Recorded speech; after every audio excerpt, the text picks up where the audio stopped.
And Jason Chauvin has a preview in sports.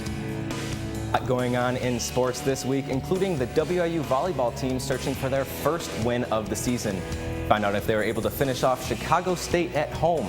And Devin Biggs has a quick look at the weather. Devin? Hey everyone, it's been a beautiful day. All right, Devin, thank you so much. Jason Chauvin joins us now with what's next in sports. Thanks, Bree. A lot of nice weather outside, but a lot of good action inside this week. First, we'll stay outside with a preview of Macomb High football on Friday night from head coach Kelly Sears. And inside, the Western Illinois volleyball team aim to get in the win column. All that and more next on Live at 4.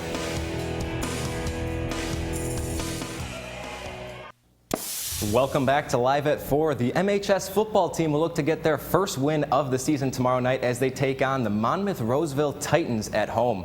Head coach Kelly Sears knows he has to have more success on offense if the Bombers want to come away with a victory. People back healthy, and the big thing is that just not moving the ball, and they're putting a lot of guys in the box on us, and this week we're going to try to throw some different things out there and see what happens, and really nothing as far as the play sets or just try to get some different sets, pull people out of the box. Looking forward to next week, the Bombers finish off their 3-game homestand against Monmouth, and head coach Sears knows what needs to happen to help the Bombers come away with a victory. The big thing for the offense work's got to be people up front, 5 guys up front. You talk to any football coach in the country, they're going to tell you the 5 guys up front got to get off the ball, they got to block. And last few weeks our guys up front haven't been blocking very well. So hopefully we're going to get that taken care of this week, and there's going to be some lanes, and we're going to be able to get the backs up in there. You can see the Macomb High Bombers take the field tomorrow night at 7 p.m. at the MHS football field against the Titans. Sticking with Macomb High now, the Lady Bombers swim team dove into the pool versus Washington High School on Tuesday. Coach Anthony Blom preparing his team for their second home meet against Washington High School. The meet starts out with a 200-yard medley where Macomb High's Megan Jackson gives chase to Washington's Haley Stratton, but Haley manages to beat her to the line by just 0.04 of a second, with a final relay time of 2 minutes and 9.08 seconds. Macomb High cheering on their teammates, one of them jumping back just to avoid the splash.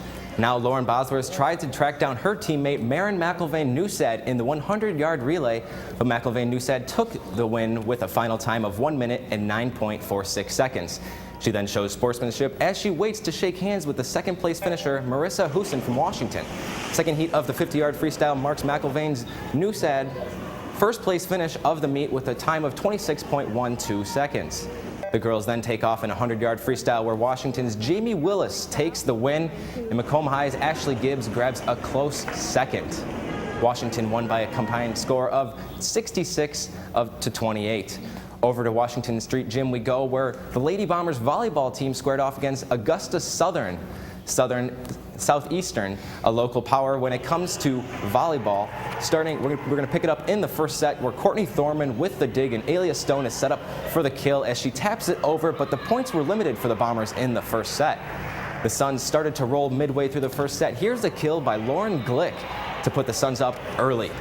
Now it's set point for the Suns, but looks like a set, but Delaney Lance punches it over for the Suns as they take the first set 25-10. On to set number 2, the libero Thorman is there for another dig in the back. Southeastern keeps it alive but whiffs on the return to give Macomb the first point. Good start to the second. Continued as the serve by Lexi Leeser barely squeaks over the net, but that'll work for an ace. Match point for the Suns. Serve is on the way, but the Bombers can't save it, ending the match. Southeastern with the sweep 2-0. MHS hosts West Hancock on Monday at 7 p.m. From Macomb High over to Western Illinois now, the WIU volleyball team took the court to host non-conference foe Chicago State. The Leathernecks taking on the Cougars Tuesday night in Western Hall. Western won the first set 25-21. Second set now, Chicago State's Kelsey Taylor records the kill to give the Cougars an early 6-3 lead over WIU. Third set would be a different story for the Leathernecks as Emily DeChant puts down one of her 12 kills on the day, and that puts Western on top early. Later in the set, it's Shaylin Greenhaw again recording one of her team-high 19 kills. Western goes on to cruise to win set 3, 25-15. Now in the fourth set, Chicago State trying to even the match. Sophia Gruden with the block to put the Cougars within 1. Match point now for Western as Melanie Patnode records one of her 11 kills to give Western the 25-17 set win. The Leathernecks pick up win number 1 on the season, defeating the Cougars 3-1. Shaylin Greenhaw led the way with a team-high 19 kills. Switching from the volleyball court over to the soccer field, the WIU men's soccer team was in action against Mount Mercy on Tuesday. The Leathernecks soccer team playing host to out-of-state foe, the Mustangs. We start off in the first half where WIU goalie Tim Hansen, he goes all out and makes that great save for the Leathernecks. Fast forwarding now in the first where senior forward Jacob Bevan drives in the box and gives it up to junior Aziz Tahir, and he does the rest, putting in the back of the net, giving the Western the 1-0 lead. And just 1 minute later, senior Daniel Collins gets a great chance, but he comes up just short. Speaking of chances, here's WIU's Armel Kawasi, gets the shot off, but he cannot capitalize. Now 30 minutes into the half, Fernando Pacheco on the free kick splits the defenders to put WIU up 2-0 before half. And that'd be all the help Tim Hansen would need as he holds Mount Mercy to no goals during the contest. Western would go on to win this one 2-0 with goals by Tahir and Fernando Pacheco. The WIU men's soccer team next match is Saturday at home against the Kansas City Kangaroos at 1 p.m. That's all I got for sports. Final word is next.